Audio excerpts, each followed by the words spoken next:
સુરતમાં આપ નેતા મનોજ સોરઠિયા, યોગેશ જાદવાણી અને ચિત્રેશ અનાજવાલાએ પ્રેસ કોન્ફરન્સ યોજી।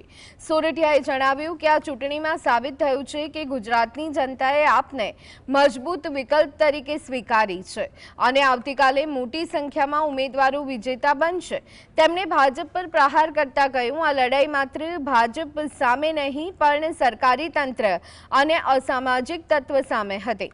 સાથે જ તેમણે કોંગ્રેસ પર ભાજપને મદદ કરવાનો અને હથિયારો મૂકી દેવાનો આરોપ લગાવ્યો। સાગર રબારી વિશે સ્પષ્ટતા કરતા જણાવ્યું કે તેઓ હવે સામાજિક સ્તરે યોગદાન આપશે।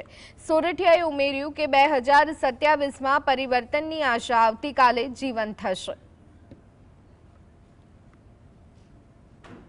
ફોર્મ ભરાયા ત્યાર પછી પણ પાર્ટીના ઉમેદવારોને ફોર્મ પાછા ખેંચાવવાની અનેક લાલચો આપી, એમ છતાંય અમને ગર્વ છે કે 5200 થી વધારે ઉમેદવારોએ આમ આદમી પાર્ટીના આ જે લડાઈ છે એ લડાઈની અંદર એ સહયોગી બન્યા છે, એ લડાઈ એમણે લડી છે।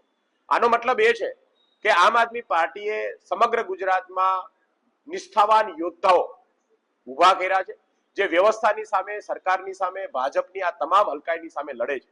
આ બહુ મોટી ઘટના ગુજરાત માટે અને આપણા સૌના માટે બહુ ગર્વની વાત છે કે ગુજરાતની અંદર રાજનીતિક વિકલ્પ જે છે એ ઉભો થઈ ચૂક્યો છે।